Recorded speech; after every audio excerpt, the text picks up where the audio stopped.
belum pernah masuk sih, tapi ke beberapa ini saya udah pernah ketemu beberapa orang.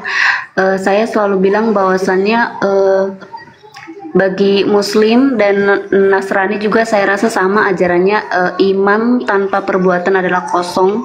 Yang Bang Bima ini saya rasa memang orangnya berilmu tinggi, bagus ya ilmunya. Tapi kalau untuk menghadapi yang seperti Bapak tadi, saya rasa Bang Zuma tidak perlu seperti itu ya, karena dari yang pengalaman saya belajar dari yang lain sebelum Bang Zuma, mereka itu menceritakan kepada saya bahwa Nabi Muhammad ini adalah Nabi yang sangat baik, santun, pernah diludahi, pernah di semua gitu, tapi dia tidak pernah membalas.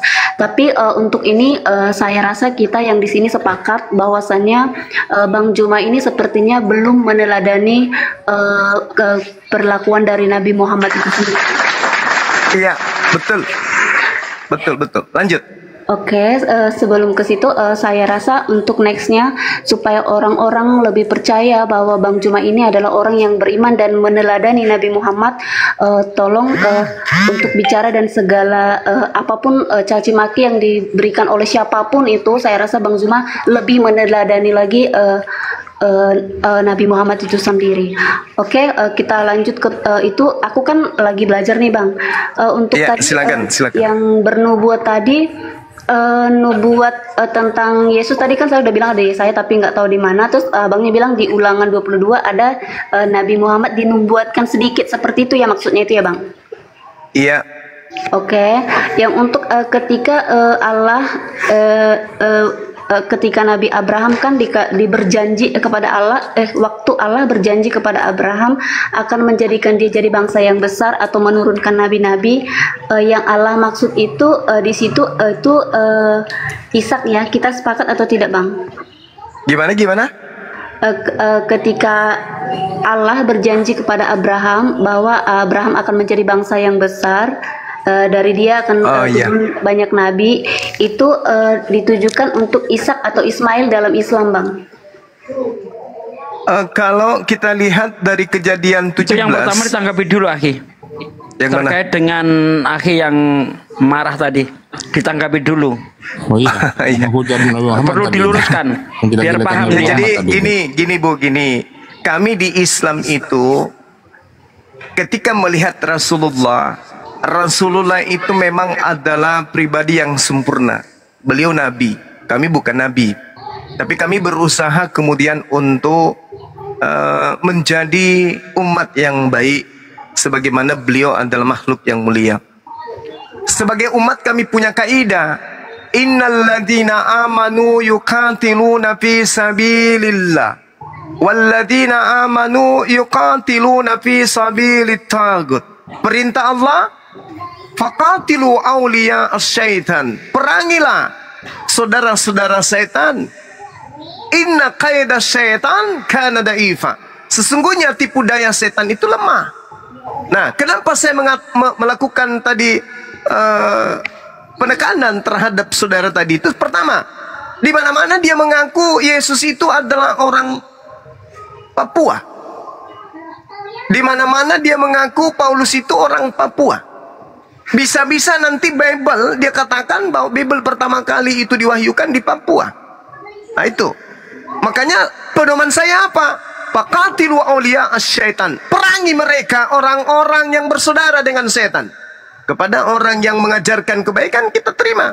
Tapi kepada mereka yang menyesatkan, maka memang harus kita tegas kepada orang-orang yang menyesatkan orang lain. Kita harus tegas, nggak bisa dibiarkan seenak-enaknya. Di Islam memang harus ada kayak begitu, Ibu. Jadi Islam itu, hikmah itu keras, itu ada tempatnya. Ilmu hikmah itu meluruskan besi yang bengkok, itu memang harus tempaan yang keras, nggak bisa tidak. Jadi tidak semuanya itu harus berlemah lembut, tidak semua. Kepada mereka yang zalim, kita harus keras. Harus ada yang tampil sebagai untuk meluruskan sesuatu yang keras itu untuk lurus. Nah, saudara yang tadi itu, ya memang pantas untuk menerima itu. Karena bukan hanya Kristen yang direndahkan, dihinakan, umat Islam juga dihinakan dan direndahkan. Ibu mau menerima Yesus dari Papua? Tentu nggak mau kan? Untuk Nah, itu saya dia. pribadi sih itu personal ya, urusan dia dengan Tuhan. Tapi kan gini, abang bisa menunjukkan ke saya di mana Nabi Muhammad berkata kotor kepada orang yang menghinakan Nabi atau siapa seperti itu. Karena dari yang lain-lain saya belajar, mereka mengatakan bahwa di Al-Quran tidak pernah tercatat mau iblis atau apapun atau manusia yang menyangkal dia sekalipun, Nabi Muhammad katanya tidak pernah mengeluarkan kata kotor seperti kayak tadi yang abang katakan. Maaf ya. Ya, bagus. Ya, itu pernyataan yang sangat indah yang pernah saya dengarkan dari orang-orang di luar akidah saya. Akan tetapi, Al-Quran menarasikan, A'udzubillahi minasyaitonirrajim. Muhammadur Rasulullah walladzina ma'ahu asyidda'u 'alal kuffar. Nabi Muhammad adalah utusan Allah dan orang-orang yang bersama dengan Rasulullah bersikap keras terhadap orang-orang kafir yang menghujat. Al-Quran. Oke, kalau begitu apakah dengan perbuatan abang sendiri itu ajaran dari Al-Quran itu sendiri? Saya bersikap keras kepada penghujat. Ini dalil. Muhammadur Rasulullah walladzina ma'ahu asyidda'u 'alal kuffar. Dalil. Orang yang bersama dengan Rasulullah keras kepada orang-orang kafir yang menghujat, yang menista, yang zalim. Kalau dia di gerejanya, kalau dia di internalnya, tak ada hak kami umat Islam untuk menegur. Tapi karena dia di ranah debat, di diskusi ribuan umat Islam yang menontonnya, ya saya harus keras kepada dia. Meskipun perintahnya, ud'u ila sabili rabbika bil hikmah. Itu ada perintah Al-Quran. Serulah manusia kepada jalan Tuhanmu dengan cara-cara yang baik, dengan cara-cara yang mulia. Tapi Al-Quran mengatakan di sisi lain, illalladzina zalamu minhum, kecuali kepada orang-orang yang zalim di antara mereka. Kalau Islam tegas-tegas, lemah lembut, betul. Itu metode dakwah. Cuman kelirunya saya, hilapnya saya sebagai pribadi, ya karena keluar kebun binatangnya itu, di situ salahnya. Terima kasih Ibu sudah mengingatkan saya. Tapi meskipun demikian, sahabat Ahi, tapi meskipun demikian, karena kita berbicara mengenai kekristenan, Yesus kadang menyebut orang-orang di sekelilingnya dengan sebutan anjing, ular beluda, binatang, hewan, kafir, laknat, dan seterusnya. Itu ucapan-ucapan Yesus. Kebetulan yang saya temani diskusi ini adalah orang yang mengaku pengikut Yesus. Ya sekali-kali nggak apa-apa disentil toh. Karena Yesus pun selalu menyentil, hei anjing, kan begitu. Maaf Ibu, maaf Ibu, maaf. Saya berterima kasih atas nasihatnya. Itu adalah hal yang sangat luar biasa buat pribadi saya. Mudah-mudahan bisa membuat saya lebih baik ke depannya. Amin. Silakan Dahi. Udah disebut itu tadi, cukup itu mau yang mau ku bawa tadi. Lanjut. Namanya seperguruan Ahi. Allahu Akbar. Masya Allah. Silakan Ibu. Maafkan saya. Lupakan yang tadi. Mari kita diskusi. Mari. Oke, kembali ke topik. Berarti yang tadi itu kita sepakat itu tidak bagus ya, bukan dari ajaran dari Nabi Muhammad dan dari Al-Quran itu sendiri ya, yang kata-kata kotor. Iya. Maafkan saya. Ya, pertanyaan saya tadi Bang, ini ketika Allah berjanji kepada Abraham bahwa Nabi akan turun dari keturunannya, dia akan jadi bangsa yang besar. Dalam Islam itu Nabi itu turun dari Isa atau dari Ismail gitu Bang? Nabi gimana? Boleh diulang? Kalau dalam ajaran agama Kristen kan Allah berjanji kepada Abraham bahwa keturunan Abraham ini akan menjadi bangsa yang besar dan dari keturunannya akan turun nabi-nabi seperti itu. Dalam agama Islam nabi yang turun dari anak Abraham itu dari Ishak atau dari Ismail, karena anak Abraham kan ada dua Bang. Iya.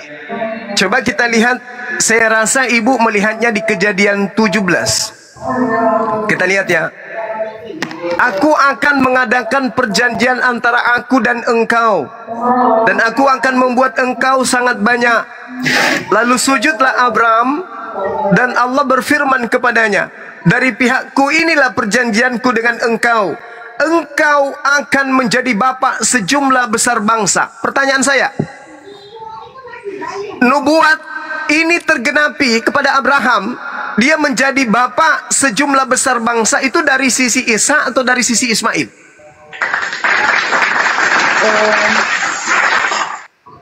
Kalau dari Isa, bangsa apa aja? Boleh disebutkan? Israel. Israel. Terus? Ya.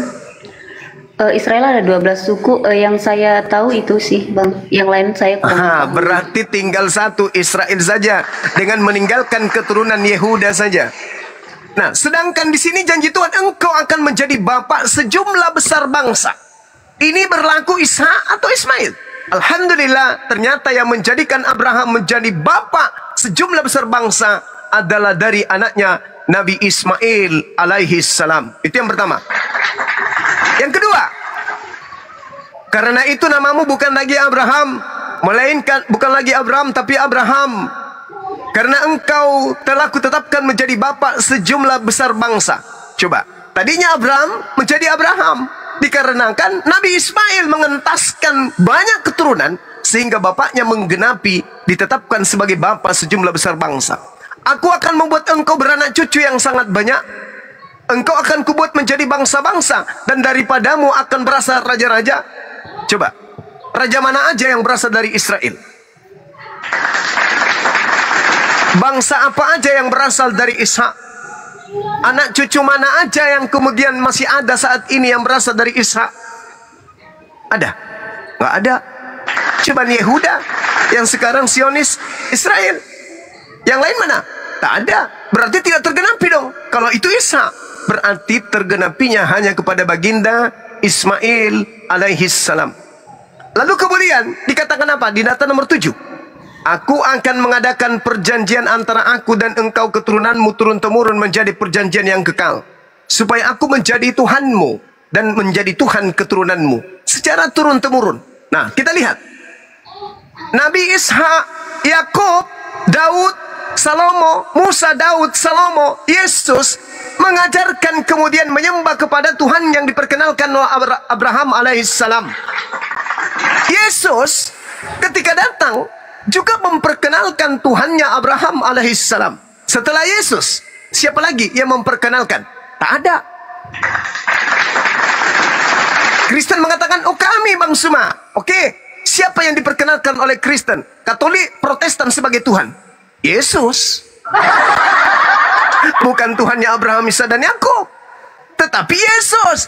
Namun tetapi ketika berbicara mengenai Islam, nubuatan Kejadian 17 nomor 7, aku akan mengadakan perjanjian antara aku dan engkau serta keturunanmu turun-temurun menjadi perjanjian yang kekal, perjanjian yang tak pernah berhenti dan tak pernah digantikan dengan Tuhan yang manapun, supaya aku menjadi Tuhanmu dan Tuhan keturunanmu secara turun-temurun, tidak pernah digantikan oleh Tuhan manapun. Makanya dalam Al-Quran dikatakan apa?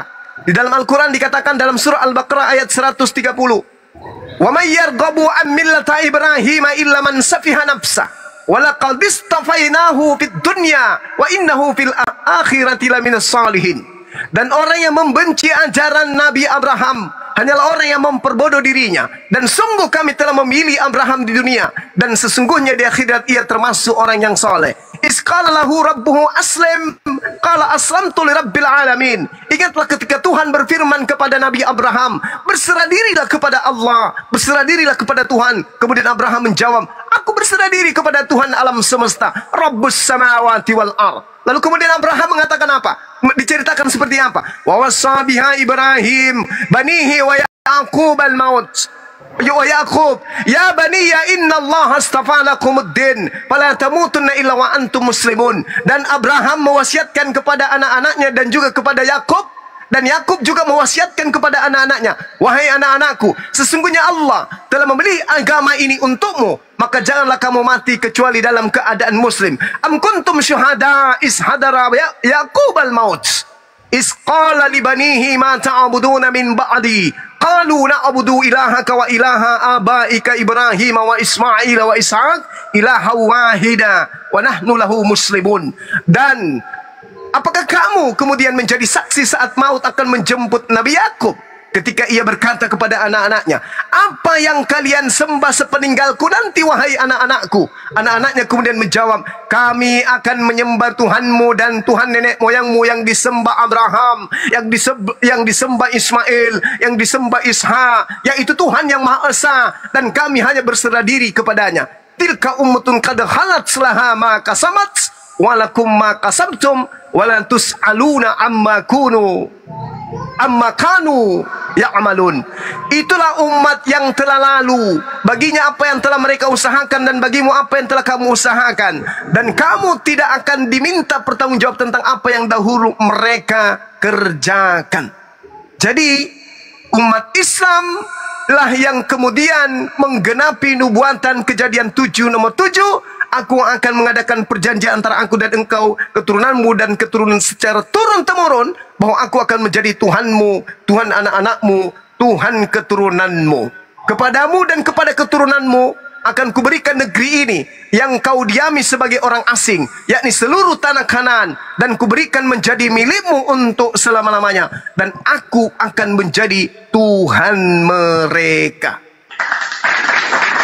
Makanya orang Yahudi, orang Israel, dan orang yang ada di Palestina itu rebutan karena mereka adalah keturunan Abraham yang sama-sama diwariskan kepada mereka tanah Kanaan. Kristen di mana?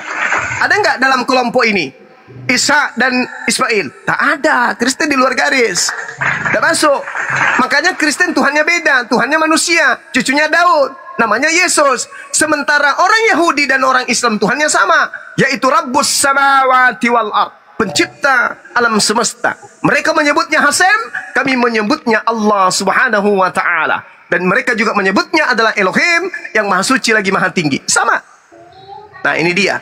Jadi kalau saudari mengatakan apakah Tuhannya sama atau apakah nabi-nabi itu berasal, faktanya semua yang dijanjikan Abraham digenapi oleh Abraham berdasarkan dari anaknya Yishmael.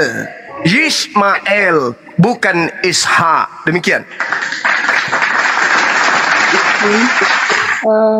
Untuk Ishak sendiri, kalau dalam Alkitab kan dia punya anak, nanti ada Yakub, ada Daud, ada Salomo. Untuk Nabi Ismail sendiri yang tercatat di Al-Quran ada selain dari nama Nabi keturunan Ismail itu siapa aja?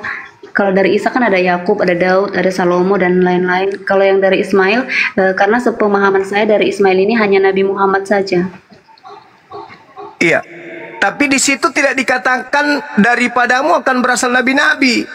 Dikatakan daripadamu akan berasal raja-raja. Berarti dalam agama Nasrani dan Muslim itu berarti dalam saudara-saudara saya yang Muslim ini juga mengimani bahwa Nabi Yakub, Daud, dan Salomo itu berasal dari Ishak ya Bang. Yang dari Ismail berarti betul. Hanya Nabi Muhammad saja. Iya. Kalau kita melihat dari silsilah baginda Rasulullah Muhammad sallallahu alaihi wasallam, kalau kita lihat dari silsilah beliau sampai kepada Nabi Ibrahim, itu jelas tuh silsilah beliau.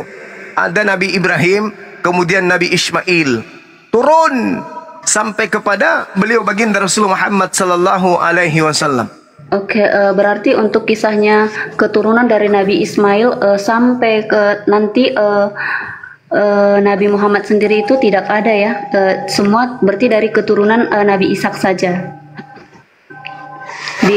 Raja-raja yang dijanjikan itu raja, bukan dijanjikan nabi, tapi raja. Terkait dengan kenabian. Oke, ketika Daud atau Salomo, Nabi Salomo kan menjadi raja juga di masa itu, Bang. Ya, itu nabi. Bagi kami beliau nabi. Kalau untuk raja-raja yang dimaksud tersebut dari Ismail itu siapa aja, Bang? Maaf, soalnya baru dengar. Raja Arab itu sampai sekarang masih ada. Kalau raja dari Ishak hari ini siapa? Berarti sekarang kita ya raja yang dimaksud Abang itu berarti setelah Nabi Muhammad ya Bang, bukan sebelum. Namanya nubuat itu tidak diceritakan kemudian zamannya kapan. Nubuat itu ramalan. Nah sekarang penggenapannya terjadi di mana gitu loh. Karena yang dijanjikan di situ bukan nabi, tapi yang dijanjikan adalah raja. Meskipun berbicara mengenai nabi, Allah Subhanahu wa taala menjelaskan walaqad arsalna rusulan min qablika minhum man qasasna alaik wa minhum man lam naqsus alaik. Dan sesungguhnya kami telah utus beberapa rasul sebelum engkau wahai Nabi Muhammad.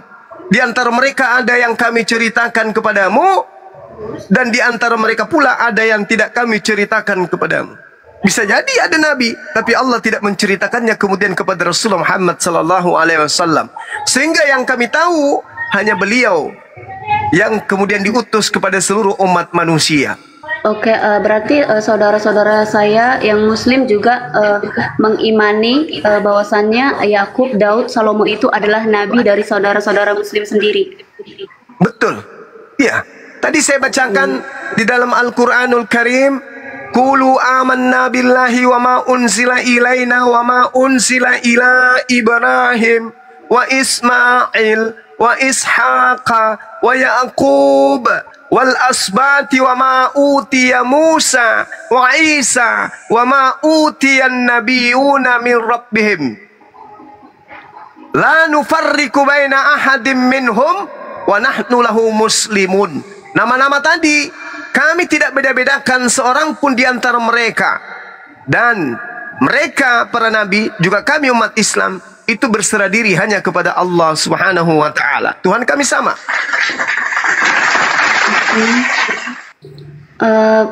Berarti kita udah sepakat ya bahwa nabi-nabi yang keturunan dari Nabi Ishak itu bahwasanya diimani juga nabi bagi saudara-saudara saya yang Muslim. Yang untuk raja-raja tadi Bang belum selesai. Yang untuk raja yang dimaksud sama Abang tadi itu nubuatan itu yang menurut Abang yang untuk setelah Nabi Muhammad atau sebelum Nabi Muhammad tadi belum jelas Bang. Iya. Jadi kalau saya nih ya ditanya tentang itu, tentang nubuah, sebenarnya umat Islam itu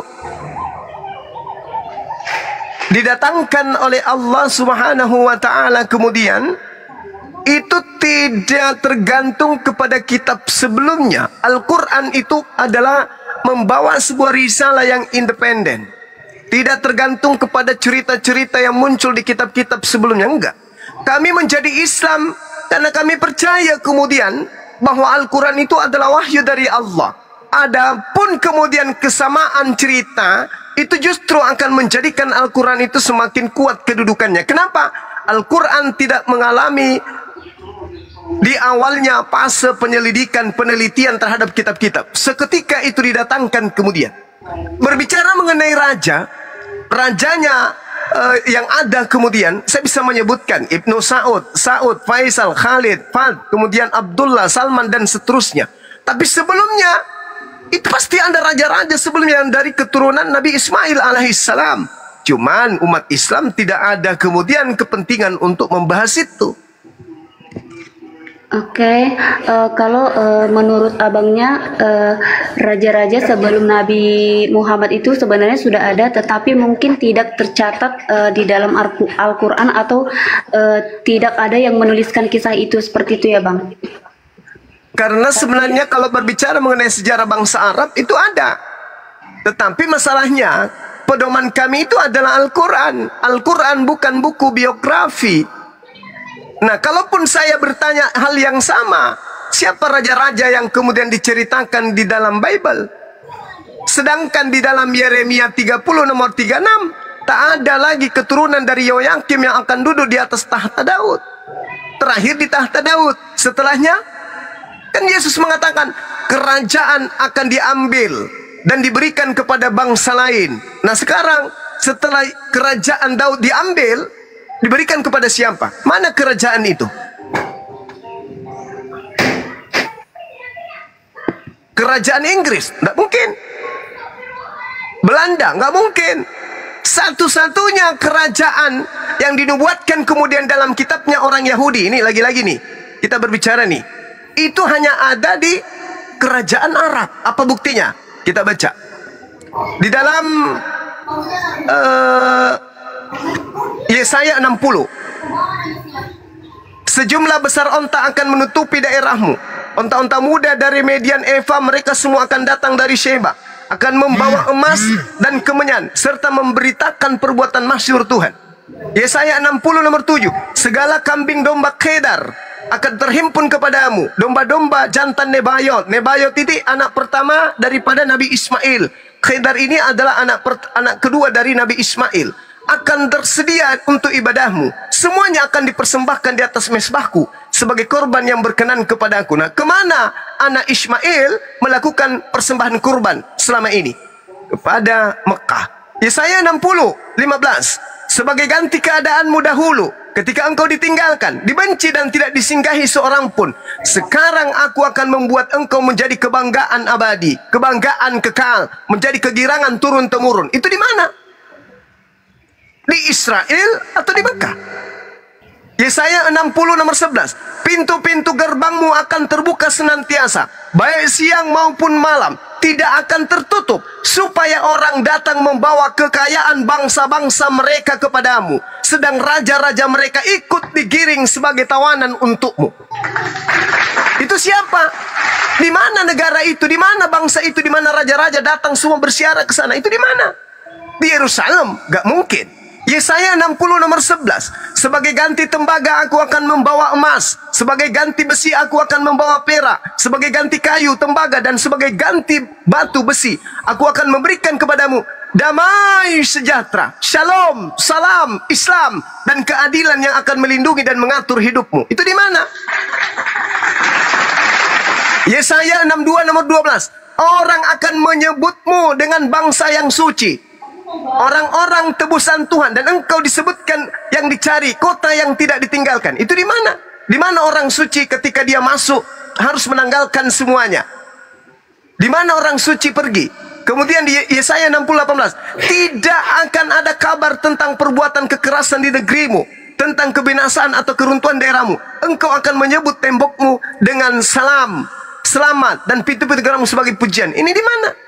Yang terakhir, Yesaya 35 nomor 8. Di situ akan ada jalan raya yang akan disebutkan dengan jalan suci. Orang-orang yang tidak tahir, orang-orang yang tidak bersunat tidak akan melintasinya, dan orang-orang pandir tidak akan mengembara di atasnya. Itu di mana? Jadi semua janji-janji Tuhan kepada Abraham berdasarkan Bible itu sendiri digenapi oleh keturunan Nabi Ismail alaihissalam. Yang untuk Raja Daud ketika mau membangun mesbah untuk Allah dalam Alkitab juga akhirnya kan Raja Salomo yang menyelesaikan. Kan banyak juga raja-raja yang memberikan perak, emas, tembaga untuk membangun mesbah tersebut. Apa itu tidak termasuk menurut abangnya? Iya, Nabi Daud memang punya kerajaan, Salomo memang punya kerajaan. Maksudnya ketika mau membuat mesbah Allah, mereka kan membangun mesbah Allah. Jadi banyak juga raja-raja dari bangsa lain yang mempersembahkan emas, tembaga untuk membangun mesbah Allah tersebut. Apakah menurut abang bukan itu yang dimaksud atau yang dinubuatkan? Kan dikatakan tadi sebagai keagungan yang kekal katanya. Yang kekal. Dikatakan seperti itu. Menjadi sesuatu perjanjian yang kekal.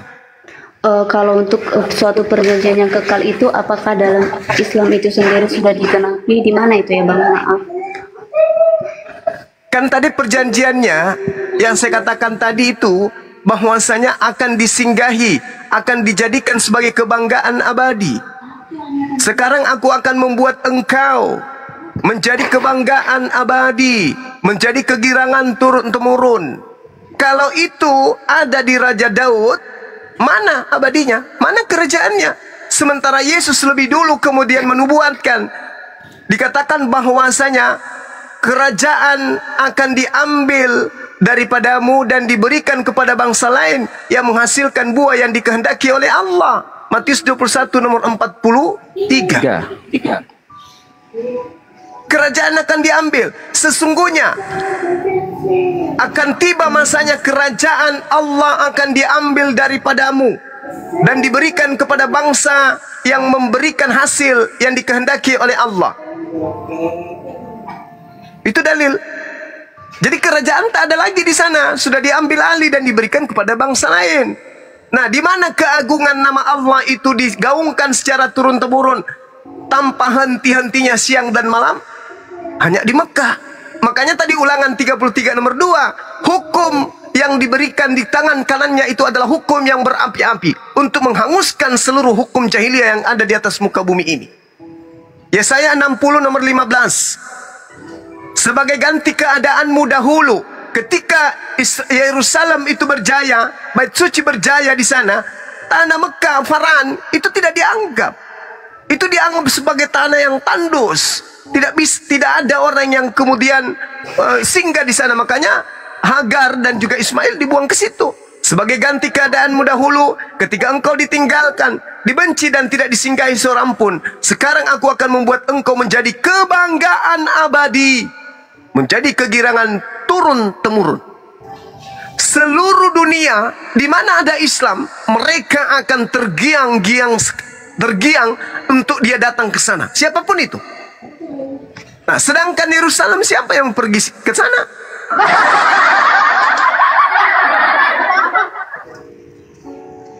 Sekali lagi saya katakan bahwasanya kami tidak tergantung kepada apa yang tertulis di kitab di luar Al-Quran. Iman kami hanya di Al-Quran. Hanya kebetulan aja ini kita diskusi. Ya, silakan. Iya, karena kan saya lagi belajar juga, Bang. Jadi saya kan pengen lihat saudara saya yang Muslim menanggapi seperti apa, supaya saya juga bisa melihat dari orang Kristennya menanggapinya seperti apa. Karena tadi abangnya bilang bahwa Nabi keturunan Ishak itu saudara-saudara saya yang Muslim juga mengakui atau mengimani juga bahwa mereka adalah Nabi. Makanya saya jadi tertarik, Bang, karena kan saya belum tahu juga bagaimana Islam mengimani nabi-nabi turunan dari Ishak tersebut. Kalau untuk ini, Bang, maksud abang yang di mana semua umat Islam ingin rindu ke sana, apakah yang abang maksud ini adalah Mekah? Kenapa? Tadi abang bilang di mana kerajaan yang kekal itu, di mana semua umat Islam merindukan ke tempat tersebut. Apakah itu yang abang maksud adalah Mekah? Iya, betul. Karena berarti yang menurut abangnya ini yang dijanjikan Allah kepada Abraham menjadi bangsa yang besar, menjadi raja, itu adalah Mekah, kerajaan yang Mekah ini, seperti itu ya, Bang? Iya, benar. Oke, untuk sampai sini selesai. Untuk saya penasaran juga untuk Nabi Muhammadnya, Bang. Untuk pengajaran Nabi Muhammad itu sendiri, kan sebelum Nabi Muhammad turun, yang pasti orang pengikut Yesus sudah ada, atau Kristen sudah ada ya? Iya.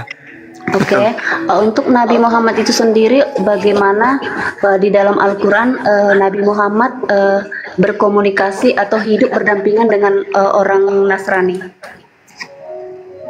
Iya, kalau diceritakan di dalam Sirah Nabawiyah, baginda Rasulullah Muhammad Sallallahu Alaihi Wasallam itu hidup berdampingan dengan orang-orang Yahudi, dengan orang-orang Nasrani.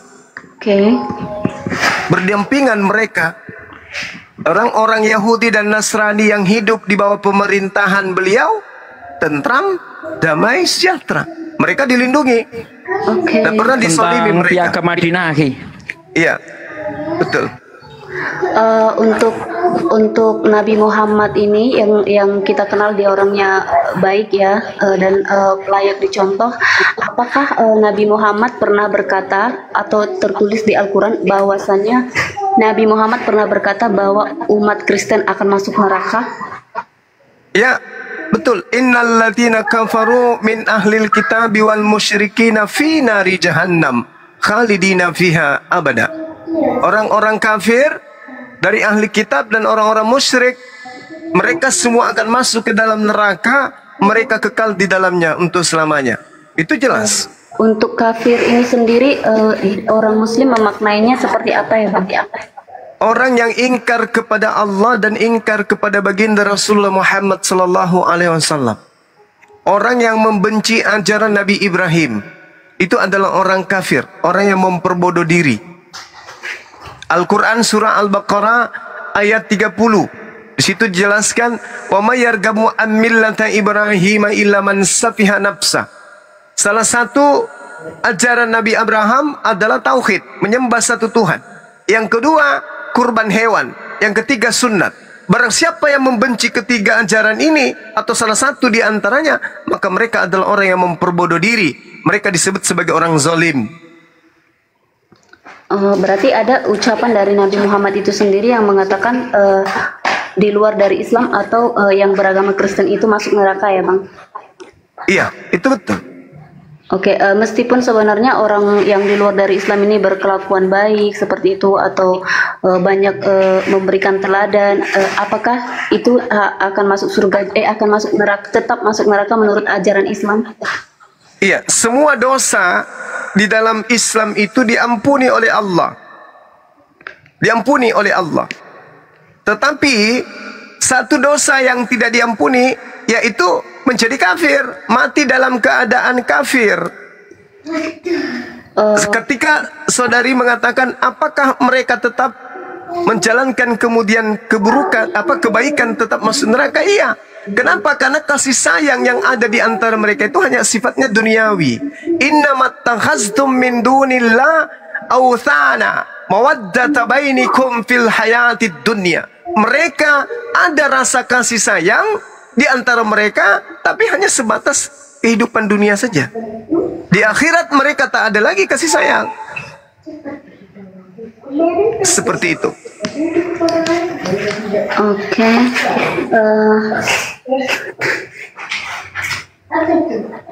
Untuk pamannya Nabi Muhammad yang tidak sampai dia mati tidak masuk atau tidak mengimani agama Islam, itu berarti dalam agama Islam mengimani bahwasanya pamannya Nabi Muhammad tersebut saat ini ada di neraka.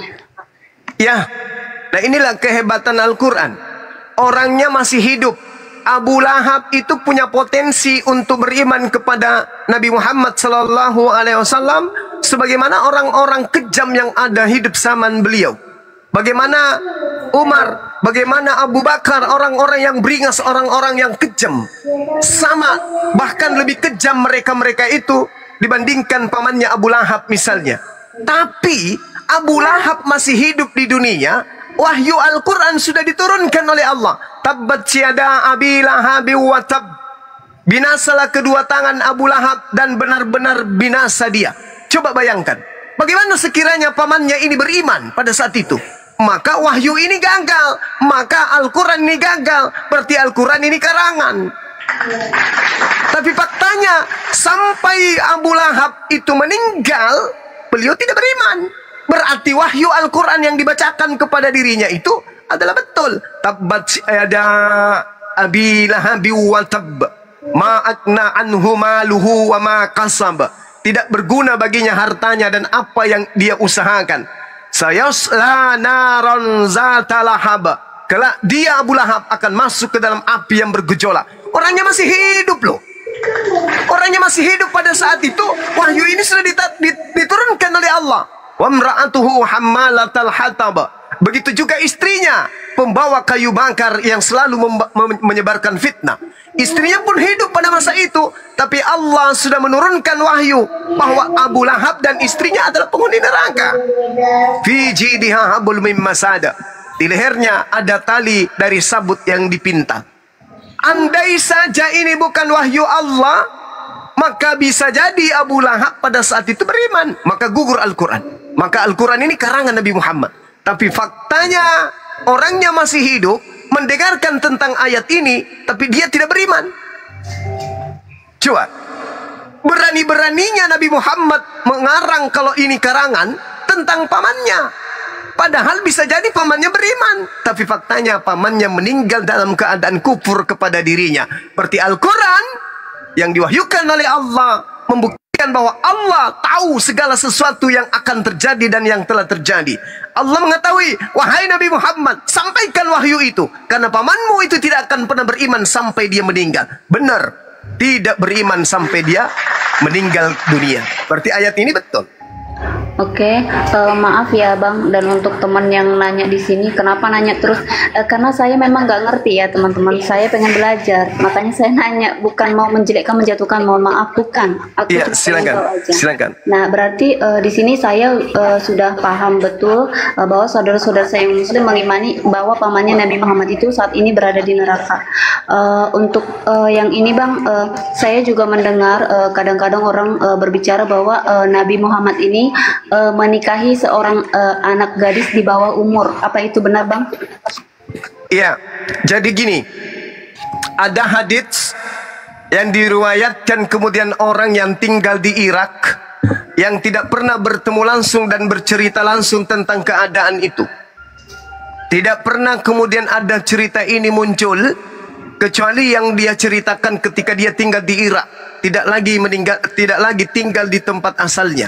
Dan pada saat itu dia sudah pikun, ingatannya sudah lemah, lalu meriwayatkan cerita itu. Sementara baginda Rasulullah Muhammad sallallahu alaihi wasallam pada saat perang Badar, perang Uhud, mensyaratkan siapapun yang ikut perang Badar, baik yang bagian logistik, bagian kesehatan atau apapun itu, dipersyaratkan usianya harus 15 tahun baru bisa ikut. Itu sejarah. Nah, Siti Aisyah ikut perang Badar, berarti Siti Aisyah lolos dari syarat, yaitu 15 tahun. Siti Aisyah ketika perang Badar belum menjadi istri baginda Rasulullah Muhammad sallallahu alaihi wasallam. Berarti hadis tadi tertolak. Usia 15 tahun Siti Aisyah ikut perang Badar, di situ dia belum menjadi istri beliau. Belum menjadi istri. Berarti yang dibesar-besarkan kemudian tentang hadits itu adalah pemberitaan yang dhaif, pemberitaan yang cacat, karena tidak sesuai dengan fakta sejarah. Nah, kalau hadis itu dipaksakan kemudian, satu, Nabi Muhammad SAW diberitakan menikahi Siti Aisyah pada saat usia 6 tahun. Tetapi diceritakan pula serumah di usia 9 tahun. Serumah di usia 9 tahun. Lalu kapan mulai digauli? Tidak ada diberitakan kemudian. Itu yang pertama. Yang kedua, ketika Siti Aisyah dinikahi usia 6 tahun, apakah ada syariat syariat atau ada hukum adat atau hukum kebangsaan Arab yang dilanggar masa itu? Atau ada adat keluarga yang dilanggar pada saat itu? Tak ada. Buktinya, kedua orang tua daripada Siti Aisyah bergembira, senang, bahagia mendapat besan seorang Nabi. Siti Aisyah pun girang gembira sekali menemukan dan mendapatkan menantu. Ya, menantu kemudian. Lalu kemudian Siti Aisyah senang mendapatkan suami seorang Nabi yang luar biasa, seorang pemimpin, seorang presiden. Dia sangat bahagia. Apa bukti kebahagiaannya? Beliau menghafalkan ucapan Rasulullah lebih dari 2000 poin hadits. Lebih dari 2000 hadits perkataan Rasulullah dihafalkan oleh beliau. Dan beliau sangat-sangat tersakiti kemudian ketika baginda Rasulullah Muhammad SAW meninggal. Berarti unsur fitnah yang mengatakan Siti Aisyah adalah korban pedofil, pencabulan dan seterusnya, itu adalah hoax yang dihembuskan oleh pembenci-pembenci Rasulullah Muhammad SAW. Yang kedua, yang ketiga, itu 1400 tahun silam orang yang hidup di padang gurun, wanita usia 9 tahun itu sudah tambun. Itu seusia, fisiknya seusia umur anak Indonesia di Asia ini 20 tahun bahkan sampai 25 tahun.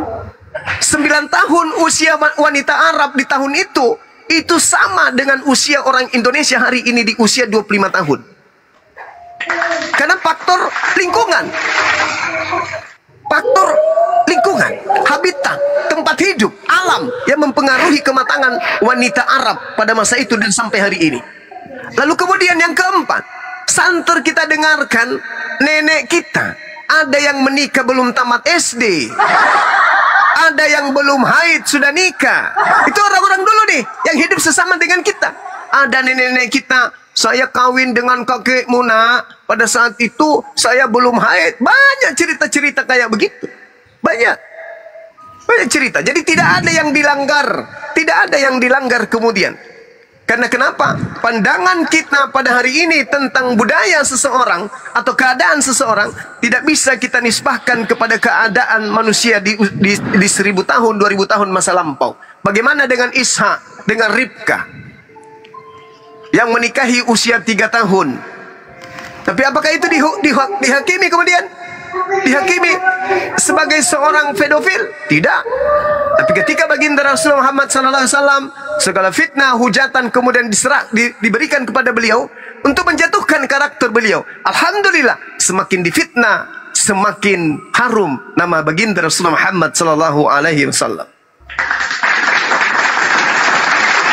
Dan yang keempat, yang terakhir, Siti Aisyah dinikahi oleh baginda Rasulullah Muhammad SAW itu karena petunjuk Allah. Kenapa bisa?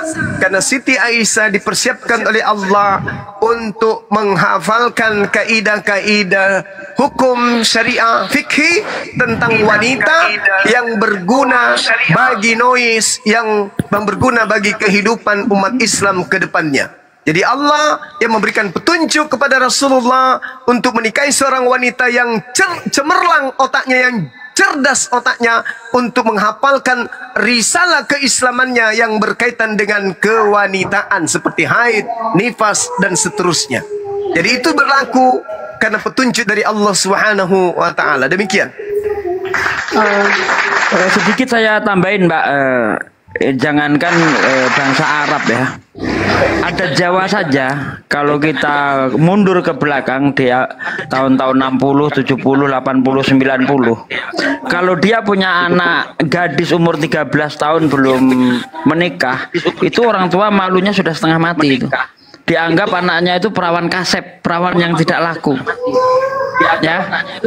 Nah, contoh mama saya sendiri itu nikah dengan ayah saya itu umur 9 tahun. Punya anak saya umur 15 tahun. Ada sepupu saya ya, itu lulus SD kan. Itu tahun 1998. Langsung dinikahkan. Apalagi orang-orang desa di Jawa, kalau punya anak sudah gede, ya sudah balik dia, itu dimulai dari umur 9 tahun sampai 15 tahun dia nggak laku, orang tuanya sudah malu setengah mati. Apalagi 1400 tahun yang lalu. Bagaimana kehidupan orang masa itu? Ya, jadi itu dianggap pedofil itu kan setelah ada ketetapan pemerintah wanita itu menikah di atas 20 tahun. Itu tahun berapa? Kemarin sore dibikin itu. Tahun 2000-an sekian lah. Ya, tapi sebelum itu nggak ada. Nggak ada ketetapan menikah wanita di atas 20 tahun, nggak ada. Itu yang saya sampaikan. Makasih. Oke, saya rasa untuk kayak tradisi kita ya, misalnya orang Jawa, orang Batak, orang Sunda, yang lain-lain yang seperti itu tidak ada hubungannya ke sini ya, karena kan kita manusia biasa ya, bukan nabi. Yang saya pengen belajar dari nabinya tersebut, ternyata tadi Bang Juma menjelaskan bahwa ada beberapa cerita yang mengisahkan seperti itu, tetapi sebenarnya itu hoax, itu ya Bang? Iya. Oke, kalau memang itu hoax berarti Nabi Muhammad tidak pernah menikahi anak di bawah umur gitu ya Bang? Berdasarkan kisah histori, Rasulullah tidak menikahi Siti Aisyah 6 tahun. Karena usia Aisyah 15 tahun belum menikah dengan Rasulullah. Oke. Sampai sini sih beberapa yang bikin saya ini kan, saya kan seorang Nasrani nih, melihat saudara-saudara saya yang Muslim dari kisahnya Nabi Muhammad kan. Saya dulu sebelum bertemu dengan abang-abang semua ya, sebelum bertanya atau belajar sama kalian ya, dulu di mata saya ini Nabi Muhammad ini mengajarkan sesuatu yang tidak baik. Dia menikah di anak di bawah umur. Terus saya melihat juga teman-teman saya yang Muslim sering kayak demo-demo apa segala macam. Saya pikir dulu ajarannya memang seperti itu, tapi ternyata bukan ya. Terus abang-abangnya juga ternyata baik. Untuk konsep ininya saya juga pernah dengar Bang dari luar ya, untuk konsep surganya, apakah benar laki-laki mendapatkan 70 bidadari? Ya, jadi kalau berbicara mengenai surga, segala kenikmatan kemudian dijanjikan oleh Allah Subhanahu wa Ta'ala kepada penghuninya. Al-Quran menyajikan di dalam surah As-Sajdah ayat 17 kemudian, Allah Subhanahu wa taala menjelaskan sama seperti yang dijelaskan kemudian oleh para nabi sebelumnya, bahwasanya fala ta'lamu nafsun ma ukhfi lahum min qurrah ayun jazaa'an bima kanu ya'malun. Maka tidak seorang pun yang mengetahui apa yang disembunyikan oleh mereka, yaitu bermacam-macam kenikmatan dan kebahagiaan yang menyenangkan hati mereka sebagai balasan terhadap apa yang mereka kerjakan. Jadi Allah masih merahasiakan bermacam-macam kenikmatan yang nanti menunggu di jannah, di surga. Lalu bagaimana dengan bahasa 72 bidadari? Itu adalah metode Allah kemudian menyampaikan hal surga kepada orang-orang jahiliyah. Di mana orang Arab jahiliyah pada masa itu gemar dengan perempuan, suka melampiaskan nafsu kepada budak-budak, kepada perempuan-perempuan. Mereka beringas sekali kepada perempuan. Maka Allah menghentikan itu dengan menjanjikan, hentikan itu, maka kelak engkau akan mendapatkan 72 bidadari. Jadi dakwah Rasulullah itu berhasil kemudian. Akan tetapi kenikmatan-kenikmatan yang ada di jannah, yang ada di surga, dikatakan oleh Allah, tidak seorang pun mengetahui apa yang disembunyikan oleh Allah untuk mereka, yaitu bermacam-macam kenikmatan dan kebahagiaan yang menyenangkan hati sebagai balasan terhadap apa yang mereka kerjakan di dunia. Nah, ini dalil. Juga di dalam 1 Korintus 2, sebab ada tertulis apa yang tidak pernah dilihat oleh mata, tidak pernah didengar oleh telinga, dan yang tidak pernah timbul di dalam hati manusia, semua yang disediakan oleh Allah untuk mereka yang mengasihi Dia nanti di surga. Kemudian berbicara mengenai bidadari. Bidadari itu pelayan. Saya nih misalnya masuk surga, saya punya istri, saya punya permaisuri. Bidadari pelayan-pelayan saya ini ya sebagai pelayan aja, sebagai pelayan. Meskipun diberikan kepada saya 72 bidadari sebagai pelayan, karena saya punya permaisuri. Orang yang masuk surga adalah orang yang suci. Orang yang suci adalah orang yang menjaga dirinya dari segala aspek, utamanya hal-hal yang berhubungan dengan lawan jenisnya. Itu orang suci. Jadi kalau di dunia saja mereka mampu menjaga syahwat, di dunia saja mereka mampu menjaga kelamin mereka, mereka sadar bahwa Allah melihat sehingga Dia menjaga diri mereka, apalagi nanti di surga. Setiap manusia di surga itu memiliki pendamping masing-masing, dan kemudian mereka tidak dirugikan sedikit pun. Itu di surga itu seperti itu diterangkan di dalam Al-Quran. Jadi keselamatan dalam Islam, surga Ar-Ra'd ayat 23, laki perempuan suami istri mereka akan masuk bersama anak-anaknya, keturunannya kepada surga. Mereka berbahagia di sana. Kemudian Al-Quran surah Hud, mereka kekal di surga. Ar-Ra'd ayat 29, mereka bahagia di surga. Ibrahim 23, mereka kekal di surga dengan ucapan salam, salam, salam. Lalu kemudian dinyatakan kemudian di dalam Al-Quran surah Taha ayat 75, surga itu adalah tempat-tempat yang mulia.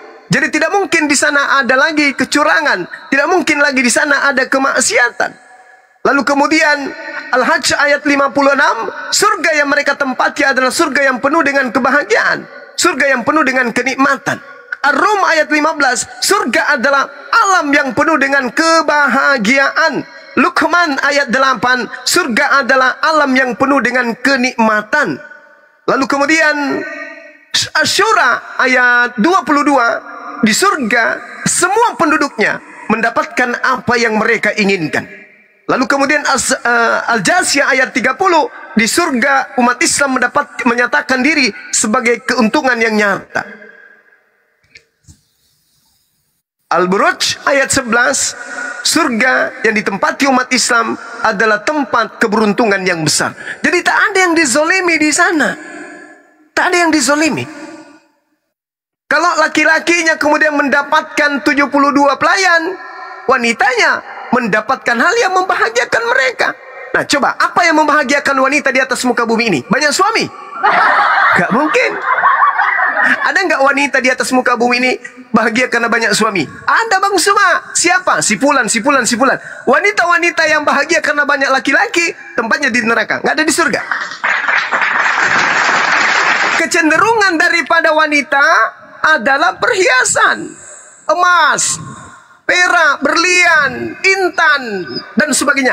Itulah yang diberikan oleh Allah kepada mereka kelak di jannah. Wanita-wanita dibahagiakan dengan perhiasan-perhiasan yang mereka punya. Sedangkan laki-laki apa yang membahagiakan mereka di dunia ini? Wanita. Wanita, pendamping. Maka laki-laki diberikan oleh Allah untuk membahagiakan mereka sesuai yang mereka inginkan. Jadi tidak ada yang dirugikan, tidak ada yang kemudian disalahkan. Ketika kemudian istri saya cemburu kepada bidadari, istri saya nggak layak masuk surga. Karena di surga tak ada cemburu, tak ada iri, tak ada dengki, tak ada gibah, tak ada lagi yang seperti itu di surga, nggak ada. Yang ada hanya kebahagiaan, yang ada hanya kemuliaan, yang ada umat Islam hidup di dalam kebahagiaan abadi.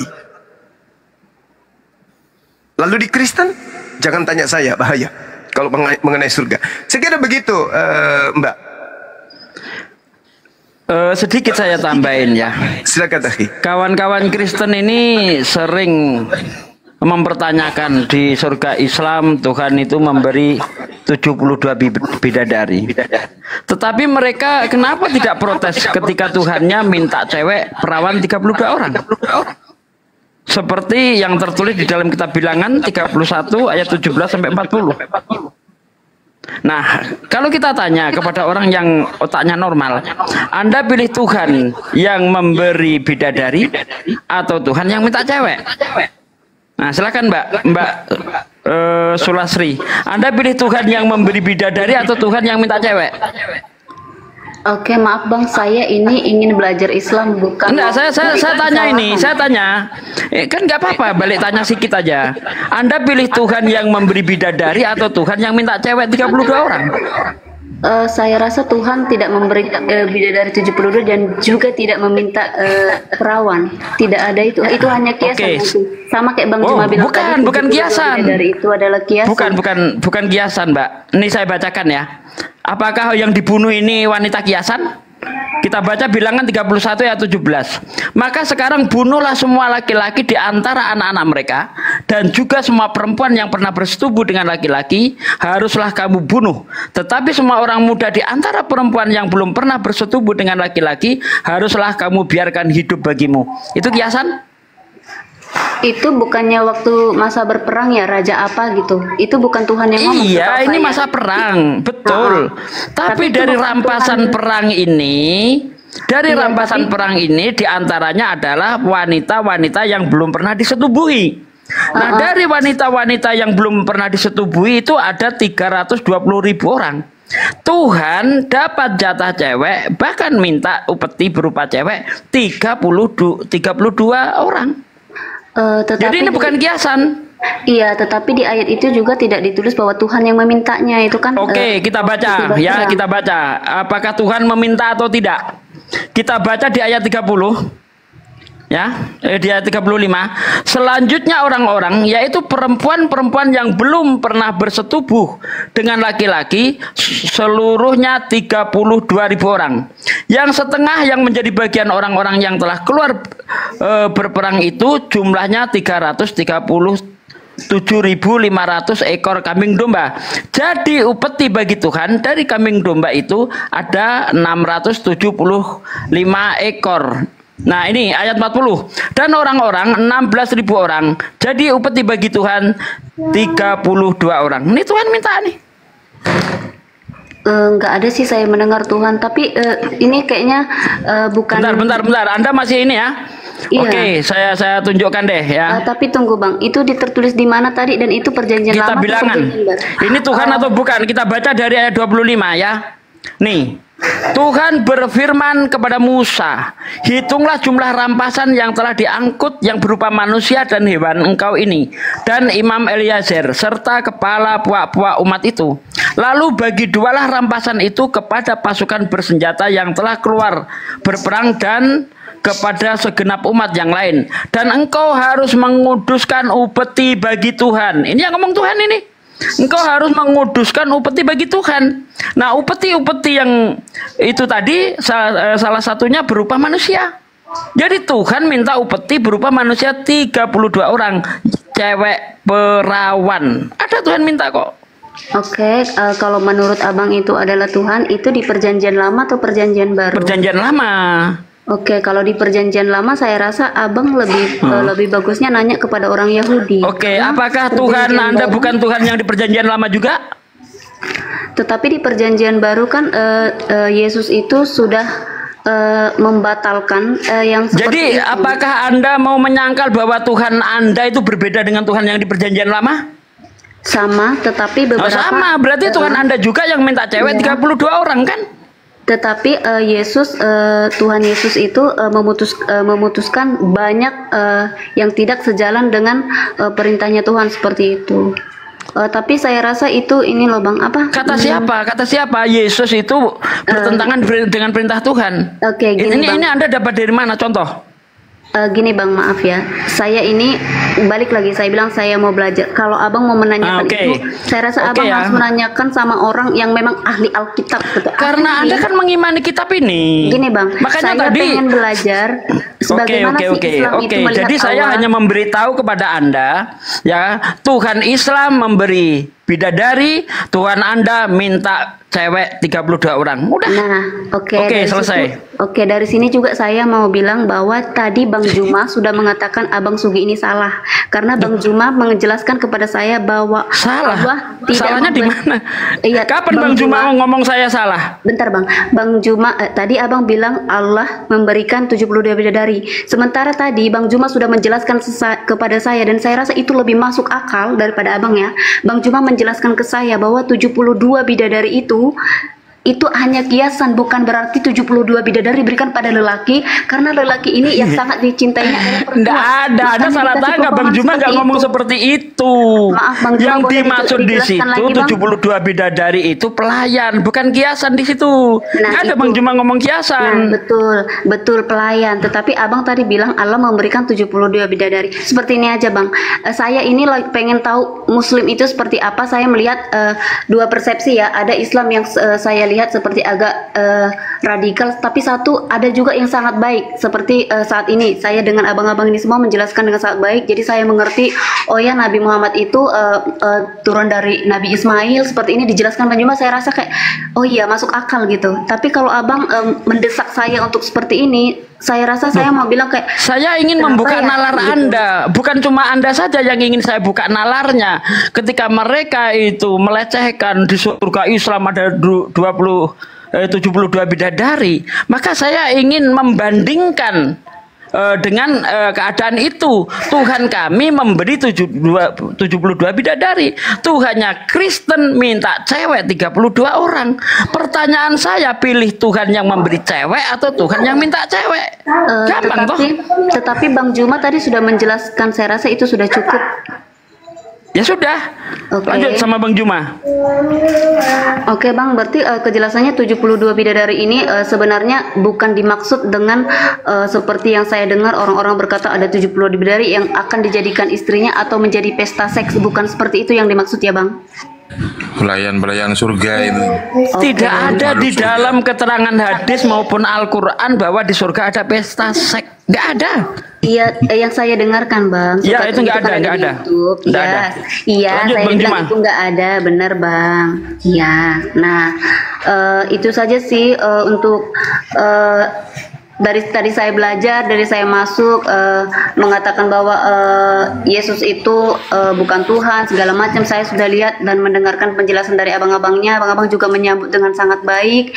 Saya berterima kasih, saya dapat edukasi ilmu yang tadinya saya tidak tahu jadi tahu. Ternyata Nabi Muhammad itu tidak mengajar tidak menikah di bawah umur, juga tidak menjanjikan surga 72 bidadari seperti yang dipikirkan di luar sana.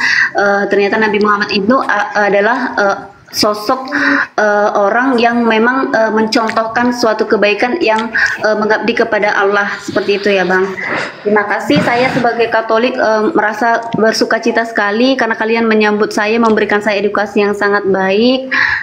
Terima kasih untuk Bang Juma, Bang Sugi juga maaf ya kalau tadi pertanyaan saya ada ini, maaf ya Bang. Iya, ini sebuah edukasi yang sangat baik bagi saya. Saya juga bisa bertanya kepada nanti orang atau pastor yang pastor saya di gereja, boleh saya tanyakan beberapa yang saya tanya ini, yang kalian jelaskan ke saya, bisa saya tanyakan kepada pastor saya. Bagaimana nanti penjelasannya itu kan berada di saya, karena saya merasa juga ketika saya menanyakan, saya berdoa kepada Tuhan, yang menurut saudara Muslim Tuhan Kristen dan Islam itu berbeda atau tidak, tapi bagi saya pribadi Tuhan itu ya ketika saya berdoa kepada Tuhan ya saya merasa sampai kepada Tuhan, mau itu Islam atau siapapun. Saya bersuka cita sekali, terima kasih kalian baik sekali sama saya. Saya izin turun dulu ya, terima kasih semuanya, kalian baik sekali. Ya, sama-sama Mbak Sulastri. Kita belajar lagi nanti ya. Oke, nanti kalau ada beberapa yang mau saya tanyakan, boleh saya join lagi? Siap. Iya, silakan, Oke, silakan. terima kasih. Bye-bye. Sama-sama. Assalamualaikum. Waalaikumsalam warahmatullahi wabarakatuh.